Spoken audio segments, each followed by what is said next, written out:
When the last piece is the final piece of the puzzle. Think about that for a minute. Everyone, if you like the content, please like, subscribe, and share. So, post-relationship, what people are doing, and I was no different, and my belief is that you are no different either, is that you're putting the pieces of the puzzle together. You're trying to understand what has happened to you, how it happened, how you could have stayed in that relationship so long, how little that person you're considering actually gave, how they were wearing a mask, how they were manipulating you, how they were leading you down a road that led to Destructionsville, how they could triangulate you so effortlessly, how they could gaslight you without you even knowing it, how they could blame you, how they could press buttons and pull levers to get you to do whatever they wanted you to do whenever they wanted you to do them, how little they actually cared, that they have no love, they have no empathy, that this was nothing but a house of cards, that they knew what they were doing intentionally, deliberately, and on purpose, and that they used you, just like myself, as a fuel source. They looked at us in our beautiful, bright, shining light, and they said, I want that for myself. I don't want anyone else to have access to that. I want to isolate that person away from their support system, maybe even away from their town, their family, their livelihood.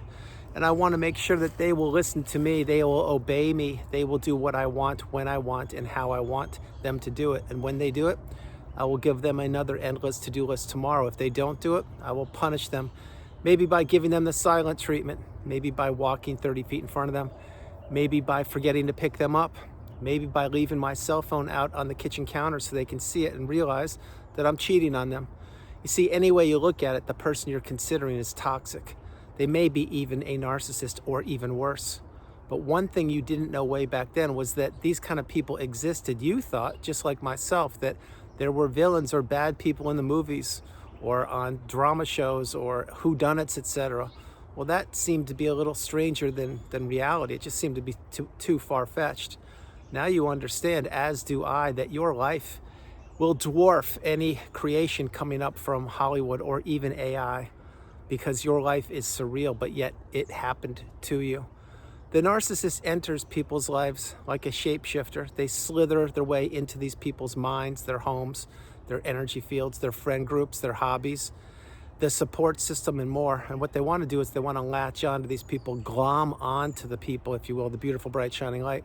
They want to look to find ways to extinguish the beautiful, bright, shining light and harness all of that power that I had and you have, or I still have, and you have, for themselves.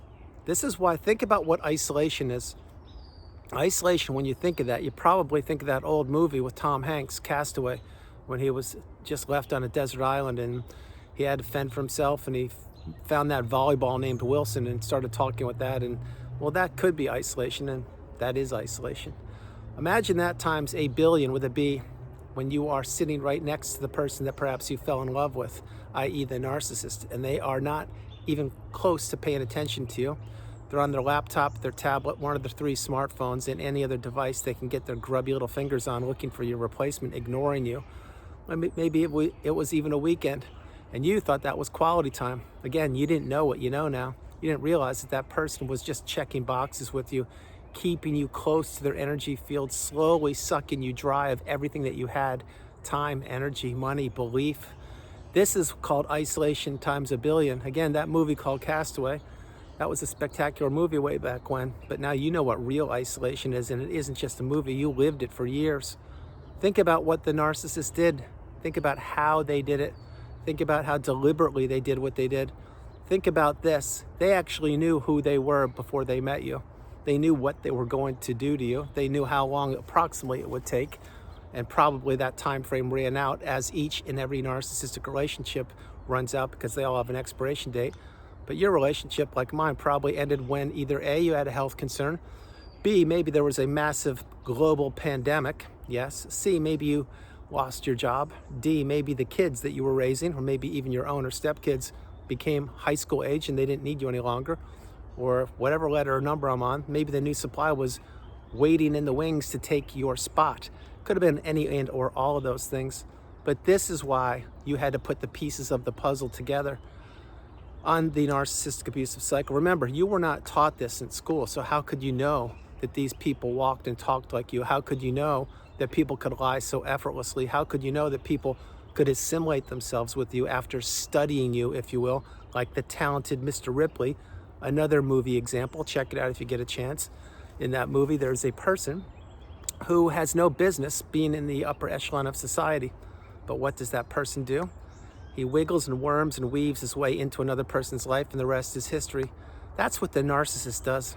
And they never think they're going to be caught. They never think they're going to be found out. They think the whole world, yes, the world is dumb. They think the world, yes, the world is naive. They think the world, yes, the world is here to serve them. Well, truth be told, narcissists, plural, all over the globe, because I know you're still watching the content that I create. Number one, shame on you. Number two, you're pitiful. Number three, your existence is so filled with anxiety and a bottomless pit that you can't escape yourselves. But whatever number I'm on, I think it's number 4, I will share with you. We now, the collective, the people who are trapped in the narcissistic abusive cycle, we are becoming awakened and aware, educated and empowered, and we now understand that we are the priority. We come first, second, and third. And there's no room in our lives now or in the future for toxicity, which means at the hands of a narcissist or even worse. You see, we didn't know what we know now, and once you see it, you can't unsee it. Once you experience it, you can't unexperience it, and once you hear it, you can't unhear it, which is why this all adds up to a relationship that you will need to heal from, as have I. The more you stay on course, the more you go through the tunnel, and you see the light at the end of the tunnel, this is the healing path, the sooner you will get to the mountaintop, the pinnacle of indifference. Now remember, I shared this years ago, I'll share it again. Nobody can tell you when you will heal. You will know when you're not ruminating. You will know when you're not thinking about the person. You will know because you finally blocked them. You will know, and this is the key part of this video, when you're not looking for pieces of the puzzle to fit into place any longer. There's a big difference, a huge difference, and you should look this up, between last, the word last, and the word final. Last means the most recent, usually. Example, the last piece of the puzzle that you had to put in place was perhaps maybe when you found out who the new supply was, as an example. The final piece of the puzzle doesn't have to be the last piece. The last is the most recent piece of the puzzle you've deduced or you've figured out. The final piece of the puzzle, and I hope you're sitting down for this, will be when you finally arrive at the pinnacle, the mountaintop of indifference. When you have all the pieces of that million piece puzzle set, you have most of those put together, but you don't have all of them. So example, let's say that there are 1 million pieces in the puzzle. Say that you have 10,212. Great. Well, maybe that's all you need, because now you understand all you need to know about toxicity, all you need about narcissism, all you need to know about your ex or whoever you're considering. Maybe you're a person who did a little more deep dive on it. Maybe you have 100,000 pieces. Well, maybe that was enough for you. Maybe you got 950,000. Maybe all you needed was 10. I'm not putting numbers on any of these things. I'm giving you examples because only you will know, A, what the last piece of the puzzle is that you learned or figured out or deduced. But the final piece is when you flat out don't care any longer about the narcissist. You now have the wisdom. You're applying the tools. You've gone no contact. You do realize that the narcissist did what they did on purpose and intentionally and deliberately, and they targeted you. You also realize that you have checked most of the boxes off of the questions that you had learning about the narcissist, about narcissism, about what they did, how they did it, and why they did it. And now you don't want to do the deep dive any longer because you've healed, or you're healing really well. This is what I call reaching or arriving at or getting close to ascending to the mountaintop or the pinnacle of indifference. When you finally realize, and this will happen organically, nobody can tell you when it will happen, but when you finally realize, wait, I have enough information. I don't need my siblings or my friends telling me where the narcissist is, who they're with, or what they're doing. I just don't want to know about it. It doesn't matter to me. I don't care where they are. As long as they stay away from me, that's good. Another thing is when you finally block them any way possible, which includes social media, your cell phone, and you don't answer emails or any bogus Valentine's gifts that may pop up in a month or so. You do nothing like that, which means you become unhooverable. Unhooverable means get off the radar of the narcissist, have a small footprint, heal properly, and stay away from toxicity. When you realize those things, then you realize that there is a difference between last, in this case, last means most recent piece of the puzzle that you figured out, and final. The final piece is when you understand, There's not one more video you can watch. There's not one more book you can read. There's not one more conversation you can have because that will improve what you've already known, because you've already checked every box possible. You've already had confirmation and validation over and over and over again. You've compared your real life story, your experiences, with the wisdom and the glossary and the definitions in the narcissistic abusive cycle. Now you know what they all mean, or most of them. And then you understand, wait, I got it. I understand what this is. This is when you develop and you hone and fine tune your skill set, which is your own sixth sense. You must remember the narcissist has an instinctive sixth sense as a predator. What they want to do is they want to look for people that are vulnerable, naive, who are giving to a fault, wearing their heart on their sleeve, empathetic, and are believing in the mask. That's what happened with me, and that's what happened with you. After the relationship ends, the narcissist slithers off onto other sources of supply. Wherever they go, that's up to them. As long as they stay away from me, I'm fine. And probably that's what you're thinking by now, or you will be soon. What you're doing post-relationship is you were healing, and you are healing. The narcissist has nothing to heal from. So eventually, as you learn that this is a big puzzle that you'll have to put together, you will realize that when you put one piece of the puzzle together, then there are more pieces that need to be put, but one less. As you put more and more together, then you're getting what I call light bulb moments. Light bulb moments are when you're really getting clear in your mind, because the clearer you get, the more focused you get. The more focused you get, the more you realize what happened to you. And the more you realize that what happened to you in that relationship wasn't as bad as you thought. It was 1,000 times worse, which is why this is the relationship you need to heal from. And eventually, over time, with all of your energy being placed into yourself and not into the bottomless pit, i.e. the narcissist, then you begin to put more and more pieces together.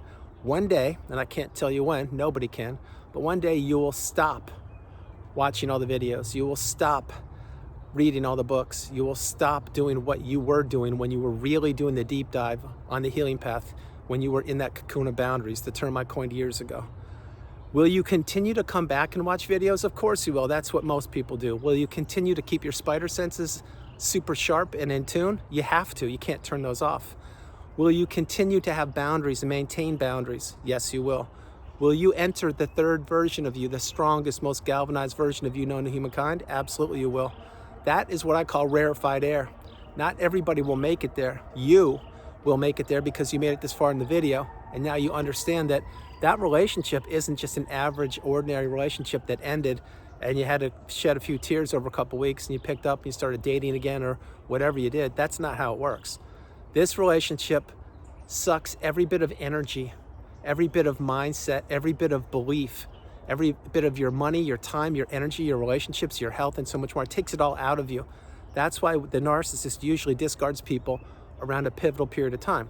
When they have a health challenge, when they just lost a loved one, when they just had a child, or when they just lost their job or relocated, whatever it would be.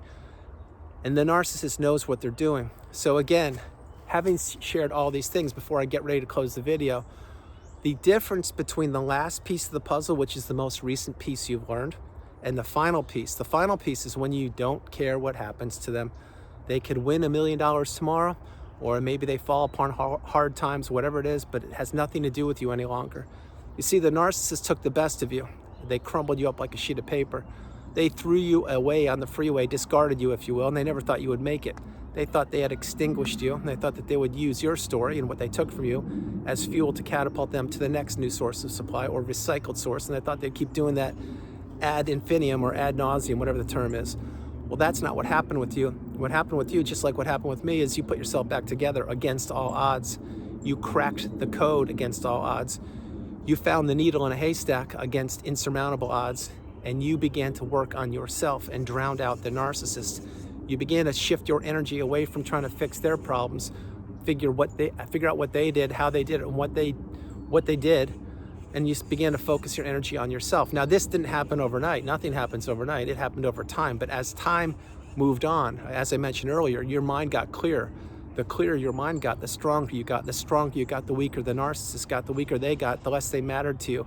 The less they mattered to you, then you had fewer pieces of the puzzle to put together. This is how I opened the video. The difference between last and final is this. I've told you twice, I'll say it again. The last piece of the puzzle for this video is the most recent bit of information you have learned about the narcissist. and you probably learned something about them years ago or who knows when. You don't care any longer because you've healed and you know what they did and you want nothing to do with them. The final piece is the piece when you finally say, okay, I got it, I understand, I want nothing to do with this parasite, going no contact, blocking them, maybe relocating, changing your phone number. If you hear their name, you're gone. You tell all your friend groups and family members you want nothing to do with them. You don't want to hear about them. And if they're communicating with the person you're considering, they're out too. You focus on what you can control, and you focus on your life, your journey. So that's why when the last piece of the puzzle is in place, many times it's not the final piece of the puzzle. The final piece of the puzzle is when you finally arrive at the mountaintop, the pinnacle of indifference, and you say, oh my goodness, what a journey. I made it. I'm out. I'm healed. I'm in a great spot. And I never ever thought that all these words Andrew has been teaching me for 5+ years were true. That the view is spectacular. The air is rarefied. The view is pristine. There is nothing but abundance. There's light, there's positive energy, and there's nothing but empathy, kindness, love, growth, fulfillment, direction, and purpose. And that place is a place where I am standing right now with both my arms reaching down to lift you up. And there are tens of thousands of people, probably, truth be told, there are millions of people who have arrived there as well, from all the people all over the globe who have watched a video or gotten the wisdom or paid it forward or had to go through the cycle a couple times to finally get the message. When you get the message, you need to really close the chapter of the book on the narcissist. You need to understand that that relationship wasn't what you thought it was or what they told you it was. It was what it was, which was the most life-threatening, debilitating, challenging, taxing relationship known to humankind. But you made it out. That's why you need to understand that the last piece of the puzzle, that's the last, most recent piece. But for you, if the last is the final piece, that's a great thing. That's where you want to be. You want to leave the narcissist in the past, and you want to continue to focus on yourself, and you want to live an abundant, fruitful life for the next part of your life, which is my hope. It's a long, long time, and it should be a much longer time now that the 800-pound gorilla is off your shoulders. So again, is it the last piece of the puzzle, or is it the final piece of the puzzle? That's up for you to decide. But when you finally understand that the final piece of the puzzle, that's when you reach indifference. It's a great thing. It's a fantastic thing. It's one heck of a journey from the beginning till the very end, and the final curtain when it draws on the narcissist, and you're free, you're liberated. That's when you can take a class, teach a class, read a book, write a book, sleep until 12, stay up till 4 a.m. You can do whatever you want to on your timeline. And that's why the mountaintop and the pinnacle of indifference is the best view on this place called Earth. There is no view like it. And there are so many people I've worked with over the years during one-on-one sessions who have arrived there. They put the time and the energy into themselves just like I have. We are all lifting our arms down, ready to help you and pull you up to that mountaintop. So everyone, that's the video. I hope you liked it. I loved doing it from the beautiful Carolinas. This is Andrew. Namaste. Have a great afternoon, evening, or morning, no matter where you are on the planet. You are not alone. I love you all, and I'll talk to you tomorrow. And the difference between the last and the final, now you get it for this video. And the whole point of this video is to let you know if where you are is where you want to be, great, stay there. I'm talking about mentally, physically, spiritually, emotionally, financially. If where you are is not where you want to be, there's work to be done. No matter where you are on the journey, I was once where you are, whether you're at the mountaintop or whether this is day one. I've been there. That's why I do what I do each and every day, to pay it forward and help out those people who perhaps don't even know that they need help. Because at one point, we all were what was known as the new supply. The new supply is not, and I repeat, not who you want to be. That is not a good spot to be in at all. What you want to be is free from toxicity. You want to maintain boundaries. You want to elevate and ascend and reach that mountaintop, that pinnacle of indifference. And you want the final piece of the puzzle to have already gone by, because it just flat out doesn't matter what these parasites do. They took their best shots at you and they failed miserably. I love you all. Talk to you tomorrow. Bye, everybody. Bye.